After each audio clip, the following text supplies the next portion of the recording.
तो जैसे कि लास्ट एपिसोड में हमने देखा था, जो शो यान होता है वो ग्रेट एल्डर से बोलता है कि चाहे उस लोकेशन पे कितना भी ज्यादा खतरा क्यों ना हो, लेकिन मुझे वो मशरूम लेकर आना ही होगा, क्योंकि मुझे अपनी सिस्टर की और ठीक करना है। तो इसीलिए प्लीज मुझे उस जगह के बारे में बताइए। जो सुनकर अब जो ग्रेट एल्डर होते हैं वो शो यान को बताते हैं कि आप हमारी फैमिली के हेड हो, तो फिर मैं आपकी लाइफ को ऐसे खतरे में जाने कैसे दे सकता हूँ। जो सुनकर जो शो यान होता है वो मुस्कुराते हुए ग्रेट एल्डर की तरफ देखते हुए उससे बोलता है कि ठीक है, अगर ग्रेट एल्डर ऐसी बात है तो फिर आप मुझे कंपनी क्यों नहीं देते वहाँ पर जाने के लिए। और शो यान की अब इस बात को सुनकर पहले तो जो ग्रेट एल्डर होते हैं वो कार्टून सा फेस बनाते हैं, और उसके बाद अब वो सीरियस होते हुए उससे बोलते हैं कि मैंने तुमसे पहले ही प्रॉमिस किया था कि अगर तुम्हें कभी भी मेरी ज़रूरत पड़ती है तो मैं तुम्हारी मदद ज़रूर करूँगा, तो मैं अपने शब्दों से पीछे नहीं हटने वाला। तो अगर आप चाहते हो कि वहाँ पर मैं आपके साथ में चलूँ तो इसीलिए ठीक है, मैं आपके साथ में वहाँ पर जाने के लिए तैयार हूँ। जोश उनका जो शूहयान होता है वो भी ग्रेट एल्डर का शुक्रिया अदा बोल देता है, और वो अपने मन में सोचता है कि आखिर इसे एकदम से क्या हो गया, ये इतना ज़्यादा एनर्जेटिक क्यों लग रहा है।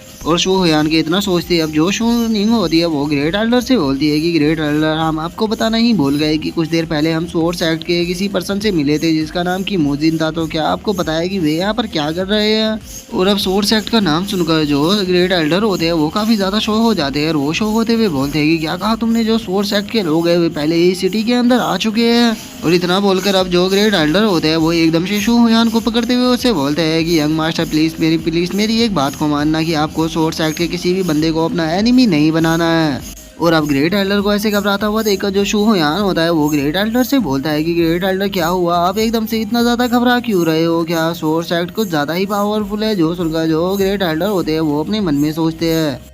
सच में इस बच्चे की जो नॉलेज है वो तो बहुत ही ज़्यादा बेकार है। इसे मैं मानता हूँ कि किसी भी बात के बारे में नहीं पता, लेकिन इसे कम से कम सोर्स एक्ट के बारे में तो पता होना ही चाहिए था। और इतना सोचकर अब जो ग्रेट एल्डर होते हैं वो शूहयान को सोर्स एक्ट के बारे में बताने लगते हैं, और वो उसको बताते हैं कि जो सोर्स एक्ट है वो ब्लू स्काई एम्पायर के सबसे पावरफुल सेक्टों में से एक है, और अगर उसके सामने हमारी फैमिली को कंपेयर किया जाए तो वो तो कुछ भी नहीं लगती। अगर हमारी इस इटरनल कॉन्टिनेंट की बात की जाए तो इसके अंदर टोटल 4 एम्पायर है, जिनमें से सबसे पहले सेलेस्टियल फॉरेस्ट एम्पायर आता है, दूसरा ब्लू स्काई एम्पायर, तीसरा इटरनल एम्पायर और तीसरा विंड स्टॉर्म एम्पायर। और अगर इन चारों एम्पायर की बात की जाए तो इनमें से जो विंड स्टॉर्म एम्पायर है वो इन चारों में सबसे बड़ा और सबसे ज़्यादा पावरफुल है। और अगर ब्लू स्काई एम्पायर और सेलेस्टियल फॉरेस्ट एम्पायर की बात की जाए तो वे दोनों साथ में मिलकर भी इसकी बराबर नहीं कर सकते। और अगर अब सबसे लास्ट इटरनल एम्पायर की बात की जाए तो उसे स्पेशल बीस्टों के द्वारा मिलकर बनाया गया है, लेकिन इटरनल एम्पायरों को बीस्टों के द्वारा बनाने के बाद भी वो हमारे इटरनल कॉन्टिनेंट के लिए बहुत ही ज़्यादा ज़रूरी है, क्योंकि उसके अंदर भी पावरफुल पर्सनों ने बहुत पावरफुल पैलेसों को बनाया हुआ है।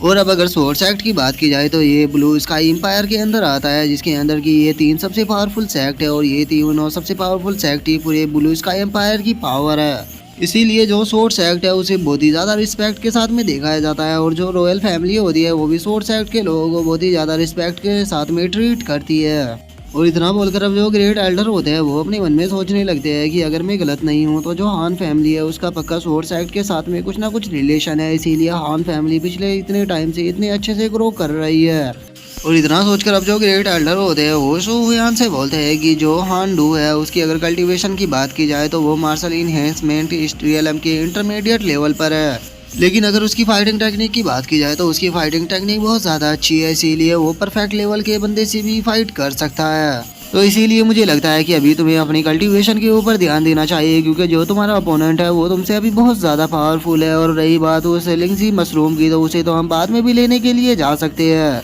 अभी के लिए तुम्हारा फोकस होना चाहिए कि जो इस फैमिली के अंदर शर्मनी होने वाली है उसके अंदर तुम्हें उस शर्मनी को जीत कर फैमिली का हेड बनना होगा।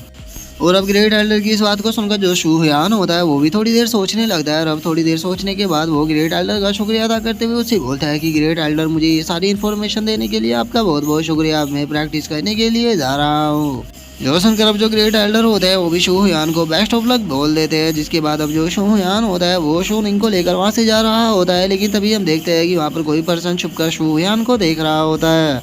और अब शूहयान को देख लेने के बाद वो जो पर्सन होता है वो खुश होते हुए शूहयान से बोलता है कि ब्रदर शूहयान, ये तो तुम हो, मुझे लगा ही था कि ये आप ही होगे। और अब इस बंदे के बारे में हमें बताया जाता है कि इसका नाम शू मैन है। और अब शूहयान को वहाँ पर देखकर जो शू मैन होता है वो रोते हुए शूहयान की तरफ आने लगता है, और उसके गले रोक लगकर रोते हुए उससे बोलता है कि ब्रदर शूहयान, मैंने आपको बहुत ही ज़्यादा मिस किया, मुझे न्यूज़ मिली थी कि आपको कुछ हो गया है, इसीलिए मैं बहुत ज़्यादा डर गया था, लेकिन अब आपको देखकर मैं काफ़ी ज़्यादा खुश हूँ क्योंकि आप पूरी तरह से ठीक हो। जो देखकर अब जो शूयान होता है वो भी शूमैन को चुप करने लगता है। जो सुनकर अब जो शूमैन होता है वो शांत होते हुए शूयान से बोलता है कि ब्रदर शूयान, मेरे जो फादर है वो बहुत ही ज़्यादा गिल्टी फील कर रहे हैं, क्योंकि पिछले इतने सालों से मेरे फादर ने आपको बिल्कुल भी सपोर्ट नहीं किया, तो इसीलिए मेरे फादर को इस चीज़ का बहुत ही ज़्यादा दुख है और उन्होंने मुझसे वादा किया है कि वे अब आपको पूरी तरह से सपोर्ट करेंगे। जो सुनकर अब जो शूयान होता है वो भी काफ़ी ज़्यादा खुश हो जाता है और वो खुश होते हुए शूमैन से बोलता है कि शूमैन, मेरी हेल्प करने के लिए तुम्हारा बहुत बहुत शुक्रिया।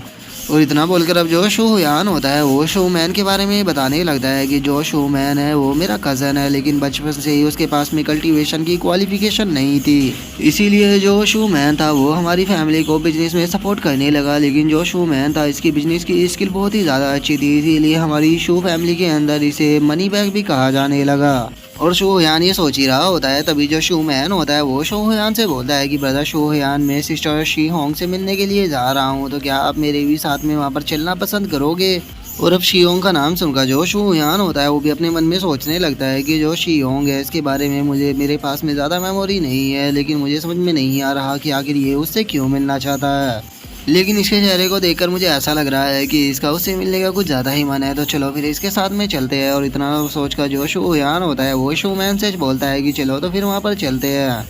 जिसके बाद अब हम देखते हैं कि वे दोनों वहाँ से जाने लगते हैं। जो शूमैन होता है वो शूयान को बताता है कि जो बैंक शिप का ओनर है उसके साथ में मेरे अच्छे खासे कॉन्टैक्ट है, जिस कारण इससे हमारी फैमिली को काफ़ी ज़्यादा फ़ायदा होता है, क्योंकि उनके साथ में हम बिजनेस कर काफ़ी अच्छे सामान को ले पाते हैं, जिससे कि हमें काफ़ी ज़्यादा प्रॉफिट भी होता है। और अब शूमैन की ऐसी बातों को सुनकर जो शूयान होता है वो भी बड़े प्यार से शूमैन की तरफ देखने लगता है और वो उसकी तरफ देखते हुए अपने मन में सोचता है कि इस बच्चे के पास में कल्टीवेशन की स्किल नहीं है, लेकिन इसकी जो बिजनेस की स्किल है वो सच में बहुत ज़्यादा अच्छी है। और शूयान की अब इतना सोचते के साथ ही हम देखते हैं कि पानी के अंदर एक बोट आने लगती है और उस बोट को आता हुआ देखकर जो शूमैन होता है वो खुश होते हुए बोलता है कि ब्रदर जरा वहाँ पर देखो, जो शियोंग की बोट है वो यहाँ पर आ गई है। मैंने सुना है कि जो सिस्टर शियोंग है उनके जो फादर थे उन्हें हान फैमिली के द्वारा अडॉप्ट कर लिया गया था, इसीलिए वे हान फैमिली के अंदर ही रहते हैं, तो चलो हम वहाँ पर चलते हैं क्योंकि मुझे सिस्टर शियोंग से मिलना है। और शूमैन के इतना बोलते के साथ ही हम देखते हैं कि वहाँ पर एक काफ़ी ज़्यादा खूबसूरत लड़की आने लगती है, जो कि कोई और नहीं बल्कि शियोंग ही होती है।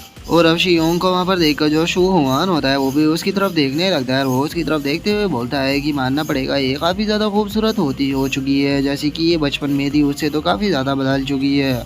जो सुनकर अब जो शूमैन होता है वो शूयान को बताता है कि ब्रदर शूयान, मैंने सुना है कि जो शियोंग है वो जब केवल 8 साल की ही थी तो वो उस टाइम पर ही मार्शल इन्हेंसमेंट रियलम पर पहुंच गई थी, इसीलिए इन्हें हमारी कैपिटल की सबसे टैलेंटेड पर्सन भी कहा जाता है। और जो जुआन टियान सेक्ट है उसने इसे खुद रिकमेंडेशन भेजा है ताकि ये उनके सेक्ट को ज्वाइन कर सके। और अब शूमैन के इतना बोलते के साथ ही जो हमारा आज का एपिसोड है वो यहीं पे कंप्लीट हो जाता है। तो अब नेक्स्ट एपिसोड में देखें कि आगे क्या होता है। अगर आप लोगों को वीडियो अच्छी लगी हो तो लाइक करना, चैनल को सब्सक्राइब करना। मैं मिलता हूँ नेक्स्ट एपिसोड में, तब तक के लिए बाय बाय गाइस।